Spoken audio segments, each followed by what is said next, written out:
Rakendades oma leidlikkust ja keskkonnateadlikku mõtteviisi, lõi Kärla põhikooli nüüdseks 6. klassi õpilane Karl Uus minifirma Puubeebi.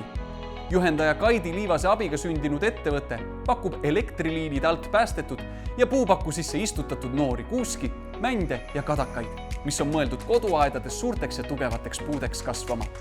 Tootearendusprotsessi käigus tuli töötada mitmete oskuste kallal, alates taimede väljakaevamisest, puupakkude töötlemisest ja nendesse taimede istutamisest kuni hinnastamise ja sildistamiseni.